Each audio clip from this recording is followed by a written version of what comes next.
नमस्कार प्यारे प्रदेशवासियों। हिमाचल प्रदेश के 55वें पूर्ण राज्यत्व दिवस की पूर्व संध्या पर मैं सभी प्रदेशवासियों को हार्दिक शुभकामनाएं और बधाई देता हूं। इस शुभ अवसर पर मैं आप सभी को नव वर्ष की भी हार्दिक बधाई देता हूं। मैं कामना करता हूं कि यह साल सभी के जीवन में सुख और खुशहाली लेकर आए तथा हिमाचल प्रदेश आत्मनिर्भर राज्य बनने की राह पर तेजी से आगे बढ़े। भाइयों और बहनों, 25 जनवरी 1971 को तत्कालीन प्रधानमंत्री श्रीमती इंदिरा गांधी जी ने शिमला के ऐतिहासिक रिज से हिमाचल प्रदेश को पूर्ण राज्य का दर्जा प्रदान किया था। इसी के साथ देश के मानचित्र पर हिमाचल 18वें राज्य के रूप में अस्तित्व में आया। हिमाचल प्रदेश को पूर्ण राज्य का दर्जा दिलाने में समस्त प्रदेशवासियों का भरपूर सहयोग और बेमिसाल योगदान रहा। इसमें हिमाचल निर्माता और प्रथम मुख्यमंत्री डॉक्टर यशवंत सिंह परमार की भूमिका उल्लेखनीय रही। नाम मात्र संसाधनों के साथ अपनी विकास यात्रा शुरू करने वाला यह पहाड़ी राज्य आज जिस मुकाम पर पहुंचा है, उसमें डॉक्टर परमार का योगदान हम सभी के लिए प्रेरणादायक है, जिसे हमेशा गौरव और सम्मान के साथ याद किया जाएगा। आज के इस शुभ अवसर पर मैं उन्हें नमन करता हूं तथा सभी के प्रयासों से प्रेरित होकर हिमाचल को नई ऊंचाइयों पर ले जाने का अपनी सरकार का संकल्प दोहराता हूं। प्रिय प्रदेशवासियों, हमारी सरकार ने 11 दिसंबर 2022 को जन सेवा का बीड़ा उठाया। मेरी सरकार के लिए सत्ता सुख का नहीं बल्कि सेवा का साधन है।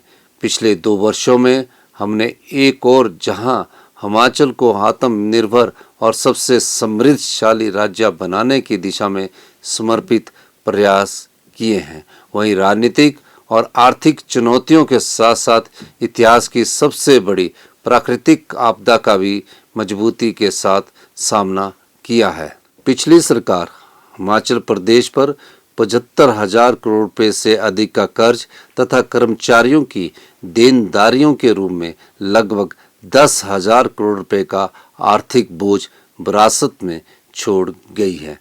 भाजपा सरकार के खराब वित्तीय प्रबंधन के कारण आज हिमाचल को कर्ज का मूल और ब्याज चुकाने के लिए भी कर्ज लेना पड़ रहा है। व्यवस्था परिवर्तन के संकल्प के साथ महत्वपूर्ण वित्तीय सुधार लाते हुए हमने 1 वर्ष के भीतर संशोधित आबकारी नीति लागू कर 2,631 करोड़ रुपए का अतिरिक्त राजस्व अर्जित किया है। शराब की दुकानों की नीलामी से 485 करोड़ रुपए का राजस्व अर्जित किया है और मिल्क सेस से 145 करोड़ रुपए कमाए। हमने प्रदेश के हितों की अदालतों में पूरी मजबूती के साथ पैरवी की है, जिसकी बदौलत कई मामलों में निर्णय हिमाचल के पक्ष में आए हैं।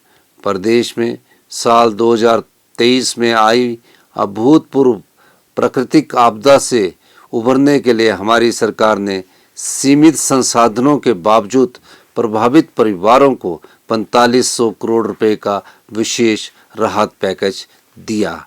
प्रिय प्रदेशवासियों, मुझे यह बताते हुए खुशी हो रही है कि विधानसभा चुनाव के दौरान हमने लोगों से किए 10 वायदों में से 6 को पूरा कर लिया है।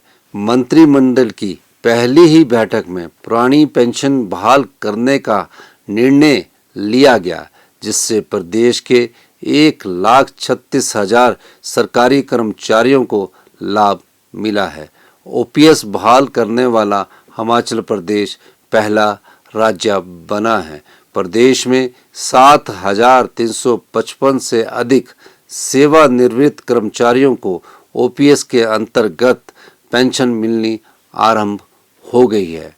महिलाएं स्वाभिमान के साथ जीवन यापन कर सके, इसके लिए हमारी सरकार ने इंदिरा गांधी प्यारी बहना सुख सम्मान निधि योजना आरंभ की है। चरणबद्ध तरीके से पात्र महिलाओं को 1500 रुपये की सम्मान राशि प्रदान की जा रही है। शिक्षा के स्तर में सुधार के लिए हमारी सरकार ने विशेष पहल की है। हमने सभी सरकारी स्कूलों में पहली कक्षा से इंग्लिश मीडियम शुरू करने की गारंटी को पूरा किया है। सभी 68 विधानसभा क्षेत्रों में अत्याधुनिक तकनीक व उपकरणों से युक्त Rajiv Gandhi day boarding school स्थापित किए जा रहे हैं। डॉक्टर वाई.एस. परमार विद्यार्थी ऋण योजना के अंतर्गत देश विदेश में शिक्षा के लिए विद्यार्थियों को 1% ब्याज पर ऋण दिया जा रहा है। हमने युवाओं के लिए 680 करोड़ रुपए की राजीव गांधी स्वरोजगार स्टार्टअप योजना शुरू की है, जिससे ई टैक्सी खरीदने के लिए 50% अनुदान दिया जा रहा है। सरकारी कार्यालयों में 5 वर्षों के लिए लीज पर ई टैक्सियों का संचालन किया जाएगा। पहले चरण में लगभग 200 युवाओं को ई टैक्सी परमिट प्रदान करने का लक्ष्य रखा गया है। प्राकृतिक पद्धति से उगाए गए गेहूं को 40 रुपये और मक्की को 30 रुपये प्रति किलोग्राम के न्यूनतम समर्थन मूल्य पर खरीदा जा रहा है। प्राकृतिक खेती को बढ़ावा देने के उद्देश्य से प्राकृतिक रूप से उत्पादित मक्की से तैयार हिमभोग हिम मक्की आटा लॉन्च किया गया है। प्रदेश के 1508 किसानों से 399 मीट्रिक टन मक्की की खरीद समर्थन मूल्य पर की जा चुकी है तथा किसानों के बैंक खातों में 1 करोड़ 20 लाख रुपए हस्तांतरित किए गए हैं। पशुपालकों की आय में वृद्धि करने के लिए हमने गाय के दूध पर न्यूनतम समर्थन मूल्य 32 रुपये से बढ़ाकर 45 रुपये प्रति लीटर किया है। इसी प्रकार भैंस के दूध को 47 रुपये से बढ़ाकर 55 रुपये प्रति लीटर किया गया है। हिमाचल प्रदेश गेहूं, मक्की और दूध की खरीद पर न्यूनतम समर्थन मूल्य प्रदान करने वाला देश का पहला और एकमात्र राज्य है। कांग्रेस के प्रतिज्ञा पत्र की छठी गारंटी पूरा करने तथा लघु किसानों और पशुपालकों को लाभ प्रदान करने के लिए 300 रुपये प्रति क्विंटल की दर से जैविक खाद और बर्मी कंपोस्ट खरीदने की योजना शुरू की गई है। विधवा, बेसहारा, तलाकशुदा महिलाओं और दिव्यांग माता पिता के बच्चों को मुफ्त शिक्षा और स्वास्थ्य लाभ सहित अन्य सुविधाएं प्रदान करने के उद्देश्य से राज्य में इंदिरा गांधी सुख शिक्षा योजना शुरू की गई है। इसके अंतर्गत 5145 लाभार्थियों को 1 करोड़ 38 लाख रुपए वितरित किए जा चुके हैं। इस योजना से लगभग 23,000 बच्चों को लाभ मिल रहा है।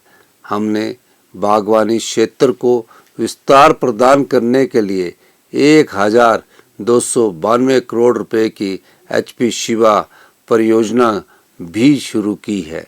इसके अंतर्गत 6000 हेक्टेयर क्षेत्र में अमरूद, संतरे, लीची और प्लम जैसे फलों की खेती को बढ़ावा प्रदान कर 15,000 किसान परिवारों को प्रत्यक्ष रूप से लाभान्वित किया जाएगा। हाल ही में मैंने अपने निजी आवास पर लगे सभी बिजली मीटरों पर मिलने वाली सब्सिडी छोड़ने का फैसला लिया है। मैंने प्रदेश के सभी साधन संपन्न लोगों से भी अपील की है कि वे भी सरकार के प्रयासों में भागीदार बने और हिमाचल के विकास के लिए सब्सिडी को स्वेच्छा से छोड़ दे। ग्रामीण आर्थिकी को मजबूत बनाने के लिए प्रदेश सरकार गंभीर प्रयास कर रही है। शिमला जिले के दत्तनगर में 50,000 लीटर प्रतिदिन क्षमता का मिल्क प्रोसेसिंग प्लांट आरंभ किया गया है। कांगड़ा जिला के ढगवार में 1.5 लाख से 3 लाख लीटर प्रतिदिन क्षमता का ऑटोमेटेड मिल्क प्रोसेसिंग प्लांट और मिल्क प्रोडक्ट प्रोसेसिंग प्लांट स्थापित किया जा रहा है। इसी प्रकार कुल्लू, नाहन, ऊना और हमीरपुर में भी आधुनिक तकनीक से लैस 50-50 हजार लीटर प्रतिदिन क्षमता के ऑटोमेटेड मिल्क प्रोसेसिंग प्लांट स्थापित किए जाएंगे। प्रिय प्रदेशवासियों, बागवानों की आय में वृद्धि के लिए उनकी मांग पर बागवानी उत्पादों की पैकिंग के लिए यूनिवर्सल कार्टन की सुविधा प्रदान की गई है। मंडी मध्यस्थता योजना के अंतर्गत सेब, आम, किन्नू, माल्टा, संतरा, गलगल और नींबू के समर्थन मूल्य में ऐतिहासिक वृद्धि की गई है। पिछली सरकार के लंबित 90 करोड़ सहित सेब उत्पादकों की सभी देनदारियों का भुगतान करने के लिए 153 करोड़ रुपए जारी किए गए हैं। हमारी सरकार ने मनरेगा दिहाड़ी में 60 रुपए की वृद्धि कर इसे 240 से बढ़ाकर 300 रुपए किया है। समाज के संवेदनशील वर्गों के अधिक से अधिक लोगों को लाभान्वित करने के लिए बीपीएल परिवारों की सूची में संशोधन करने का निर्णय लिया गया है। भाइयों और बहनों, प्रदेश के बहुमूल्य पर्यावरण के संरक्षण के लिए क्रांतिकारी कदम उठाते हुए हमने 31 मार्च 2026 तक हिमाचल को हरित राज्य बनाने का लक्ष्य रखा है।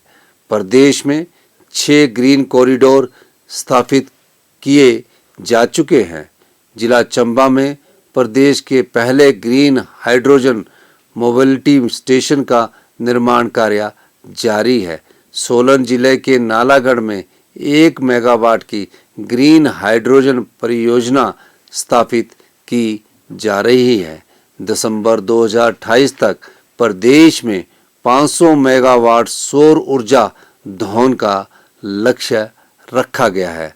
ऊना जिला के पेखूवाला में 32 मेगावाट सौर ऊर्जा परियोजना रिकॉर्ड समय में तैयार कर जनता को समर्पित की गई है। इलेक्ट्रिकल बसों की खरीद के लिए 327 करोड़ रुपए जारी किए गए हैं। मुख्यमंत्री वन विस्तार योजना के अंतर्गत लगभग 600 हेक्टेयर बंजर पहाड़ियों पर पौधारोपण किया जा चुका है। प्रदेश के सरकारी स्कूलों में शिक्षण कार्यों में गुणवत्ता लाने और विद्यार्थियों को बेहतर सुविधा प्रदान करने के उद्देश्य से हमारी सरकार ने स्कूलों के क्लस्टर बनाए हैं। इस पहल से छात्रों और अध्यापकों के अनुपात में भी सुधार हुआ है। बच्चों को पौष्टिक भोजन देने के लिए मुख्यमंत्री पौष्टिक आहार योजना शुरू की गई है। इससे लगभग 15,000 स्कूलों के 5,35,000 से अधिक बच्चे लाभान्वित हो रहे हैं। 10वीं और 12वीं कक्षा के 10,552 मेधावी छात्रों को टैबलेट प्रदान किए गए हैं।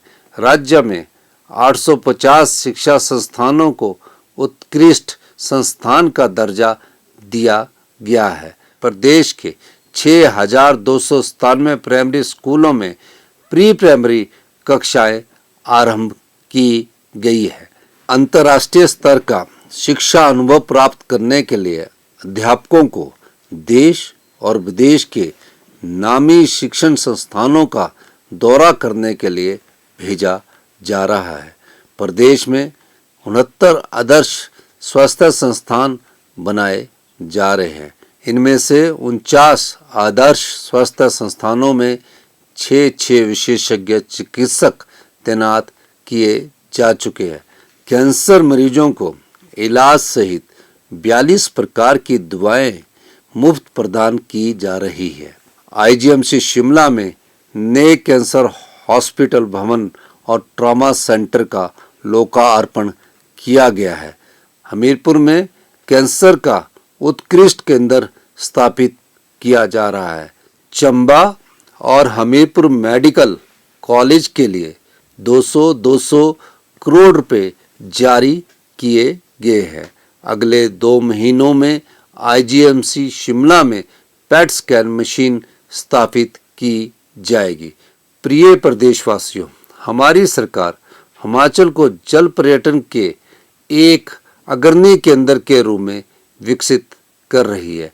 गोविंद सागर सहित अन्य जलाशयों में पहली बार cruise, shikara, house boat, hi-tech motor boat, jet ski और वाटर स्कूटर सहित आधुनिक सुविधाएं विकसित की जा रही है।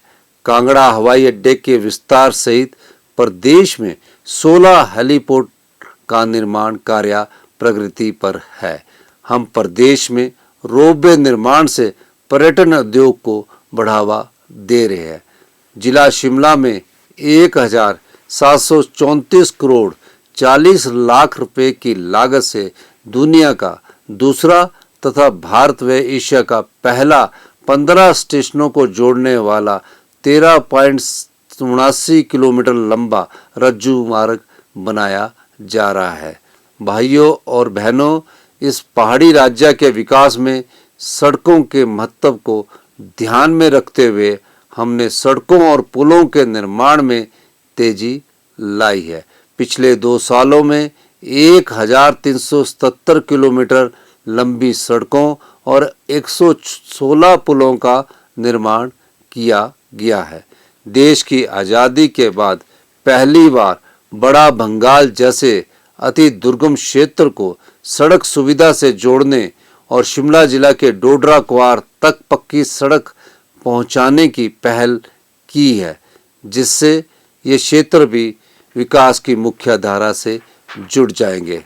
अनाथ बच्चों, बेसहारा महिलाओं और वृद्धजनों को सहारा देने के लिए मुख्यमंत्री सुख आश्रय योजना शुरू की गई है तथा 6000 बच्चों को चिल्ड्रन ऑफ द स्टेट के रूप में अपनाया गया है। हिमाचल प्रदेश अनाथ बच्चों और बेसहारा वर्गों को सहारा देने के लिए कानून बनाने वाला देश का पहला राज्य बना है। हाल ही में 22 चिल्ड्रन ऑफ द स्टेट को चंडीगढ़, दिल्ली व गोवा के लिए 13 दिनों के भ्रमण पर भेजा गया है। रात्रि ठहराव के दौरान इन्हें दिल्ली और चंडीगढ़ में हिमाचल भवन के उन कमरों में ठहराया गया है जिसमें मंत्री, विधायक और वरिष्ठ अधिकारी ठहरते हैं। गोवा में उनके लिए 3 स्टार होटल की व्यवस्था की गई। भाइयों और बहनों, वर्तमान में 8,18,000 लोगों को सामाजिक सुरक्षा पेंशन दी जा रही है। हमने पिछले 2 वर्षों में पेंशन के 76,000 से अधिक मामले स्वीकृत किए हैं। भवन एवं अन्य सन्निर्माण कामगार कल्याण बोर्ड से पंजीकृत पात्र विधवाओं, एकल, निराश्रित एवं दिव्यांग महिला श्रमिकों को गृह निर्माण के लिए 3 लाख रुपए की वित्तीय सहायता का प्रावधान किया गया है। मुख्यमंत्री कन्यादान योजना के अंतर्गत 4800 बेटियों को 24 करोड़ 20 लाख रुपए की वित्तीय सहायता और मुख्यमंत्री शगुन योजना के अंतर्गत 13,799 बेटियों को 42 करोड़ 78 लाख रुपए की आर्थिक मदद दी गई है। हमारी सरकार ने कर्मचारियों और पेंशनरों को महंगाई भत्ते की 3 किश्तों में 11% डीए का भुगतान किया है। प्रदेश में पुलिस कर्मचारियों की डाइट मनी को भी 210 रुपये से बढ़ाकर 1,000 रुपया किया गया है।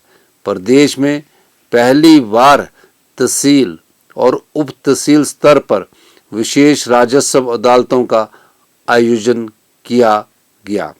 वर्षों से लंबित पड़े राजस्व मामलों का समाधान होने से उन सभी लोगों को बड़ी राहत मिली है जिन्हें वर्षों तक भूमि से जुड़े मामलों की सुनवाई के लिए सरकारी कार्यालयों के चक्कर काटने पड़ते थे।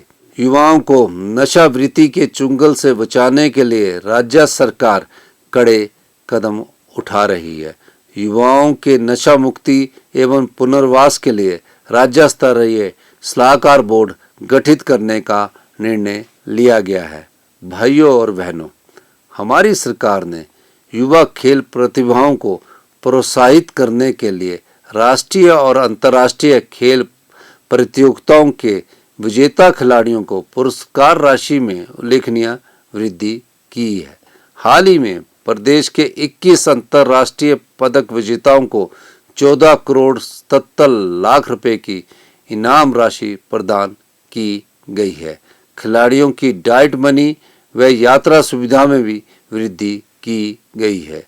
प्रदेश के दूर दराज इलाकों में रहने वाले लोगों को अपने छोटे छोटे काम करवाने के लिए जिला मुख्यालय या राज्य सचिवालय आने की जरूरत न पड़े और उनके धन व समय की बचत हो। इस सोच के साथ हमने सरकार गांव के द्वार कार्यक्रम की शुरुआत की है। मैं खुद दुर्गम क्षेत्र डोडराक्वार और कुपवी के गांव में गया और लोगों की समस्याओं का समाधान करने के लिए वहां रात्रि ठहराव किया।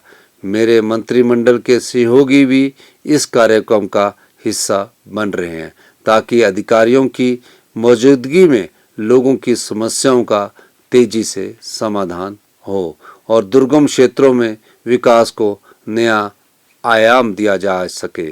मैं आपको विश्वास दिलाता हूं कि प्रदेश के विकास और जन कल्याण के हमारे संकल्प में हर बाधा को पार किया जाएगा। हमारी सरकार हिमाचल प्रदेश को आत्मनिर्भर और सबसे समृद्धशाली राज्य बनाने के लिए लगातार प्रयास कर रही है। मुझे पूरा भरोसा है कि इस संकल्प को पूरा करने में आप सभी प्रदेशवासियों का भरपूर सहयोग आने वाले वर्षों में भी मिलता रहेगा। मैं एक बार फिर आप सभी का हमारी सरकार को अपार समर्थन, सहयोग और स्नेह देने के लिए आभार व्यक्त करता हूं। मैं आप सभी को विश्वास दिलाता हूं कि हिमाचल प्रदेश तथा प्रत्येक हिमाचल के नागरिक की उन्नति, विकास और कल्याण के लिए हम पूर्ण समर्पण और निष्ठा से काम करते रहेंगे। एक बार पुनः आप सभी को पूर्ण राज्योत्सव दिवस की हार्दिक बधाई। जय हिंद, जय हिमाचल।